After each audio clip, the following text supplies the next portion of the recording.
So what do you think? Do you think Deebo Samuel is going to be Brock Purdy's like go-to guy this year? Because before Debo left, Brock always he to me he always gave Debo his credit. Like Debo was kind of like, man, I'm gonna get out of here. I don't think these guys really respect me. Now all fences are mended. But when he was on the outs, Brock would always say, I love Debo. Like, Debo is such a go to guy, a guy I rely on, blah, blah, blah. And I think that's another point of Brock being comfortable this season. As long as CMC is healthy, he got Debo as another kind of dink and dunk guy that can make something happen. And I think that, Debo, like, people are just saying that Debo is like a nostalgia effect right now, but I think it all has to do with Brock's comfortability. And this is another guy he's always been comfortable with, always making something happen with. And I feel like that's why we went and got Debo. And Debo looks in incredible shape in camp. They're saying he looks like the young Debo. And, you know, I think a lot of people are putting nostalgia on this, but I think Debo is someone that Brock needs to be successful this year, and I think he will be. I'm not hearing blaring things from like training camp, just like that he's still getting acclimated back to the Niners and stuff. But I think he's definitely a go-to guy for Brock Purdy this year.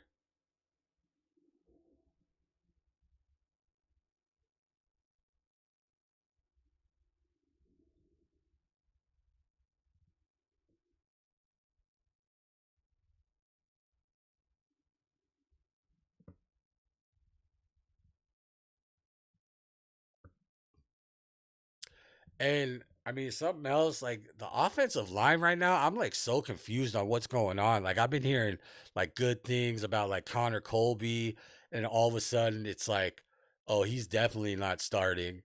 You know, they're glad that, they have, I forget his name, Lamar Jones, or the guy that we got from the Dolphins is really going after the starting job, and people are starting to worry because I think yesterday Don Pooney was like out of practice. So I wish we would have invested in the offensive line a little bit more, because if these guys have not progressed in the offseason, Brock Purdy's going to be just like running for his life. Man, it just makes me frustrated. Like in the draft, that's all I wanted. I was like, let's go. I'm glad we got Stribling, but it was just like, let's go after. I wanted.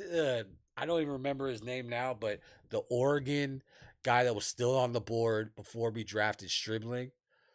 I wanted him. I was like, at least we'll get one like rookie decent guy that comes from a winning organization or winning college, and we just didn't do that. So I feel like that is like kind of like our most vulnerable like spot right now is offensive line, and because I think that's the only place that we didn't really address.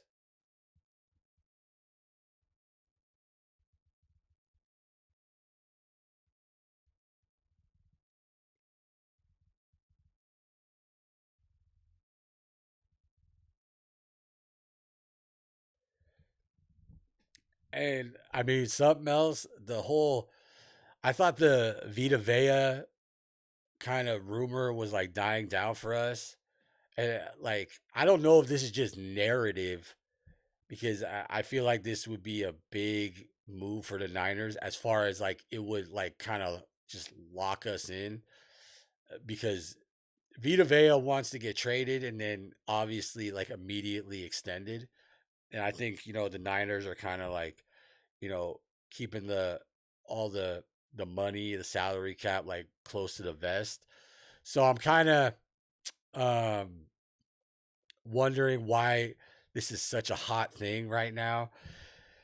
And you see like I want Vita Vea. Like he's such a massive dude that I think it really benefits us, and our defensive front will be really scary. And the other thing is like, you seen Von Miller go to the Cowboys, and it was kind of rumored that maybe the that Max Crosby was like kind of almost like going to the Cowboys. So does the rumor mill start getting hot, about Crosby coming to the 49ers? Because you remember about a month ago, it was white hot. It was very hot. Uh, chances of Crosby coming to the Niners. So I wonder if these guys are really on the table, or if this is just talking points and everything. Because we could use one of these guys. I mean, obviously, I don't think we can get both. That would be incredible. Talk about flipping the script, but we need to, get one of these guys. And I know Max Crosby's kind of been the lukewarm as far as topic. If we can get Vita Vea, this guy will be incredible for the 49ers front.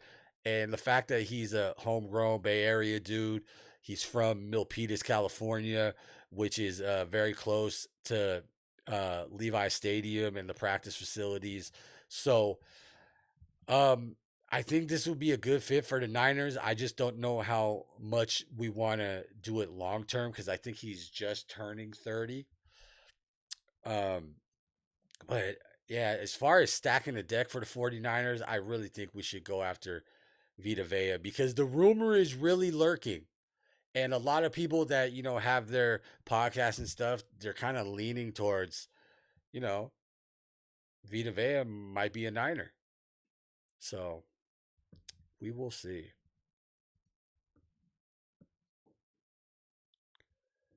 Let me respond to the chat. The 49ers have a problem with negotiating contracts. A lot of people wanted to look down on Brandon Ayuk, but it's the 49ers staff. Yeah, I mean, I could agree with you that it is, you know, the 49ers staff. It's just the whole, I think, thank you, Courtney Miller, 2680, um, for the responses. I think it's the staff, but I think it's like also the double standard that people are sweeping under the rug about like Brandon Ayuk. And I don't think Brandon Ayuk was part of the Cabo clique. So I think that's what was like the big issue. And he wasn't plugged in as everybody else was that just gets contracts without even a hesitation. And as far as a problem negotiating contracts, they said that the GM that just resigned or we got rid of, he was the guy that was always holding the contracts until the last second. I forget his name, the soccer guy. Um, but I think maybe that could be a thing of the past. We got the experience now, and um, I don't know. Hopefully, sky is the limit now as far as negotiating contracts and not having all this drama. But also, from Courtney Miller to 680, the 49ers need to get a younger defensive lineman, not an older damaged good player. Uh, this team is getting up there with age. I believe that too, and I believe that that's what they feel like they're doing with the rookies. Even though I've been hearing like the guys that I was thinking about, Alfred Collins, is you know he, they're saying that Alfred Collins is having a horrible training camp, and I'm like, this is one of the guys that I felt like got unexpected experience last year, and he's really a guy that would be like an extra guy that we can rely on this year.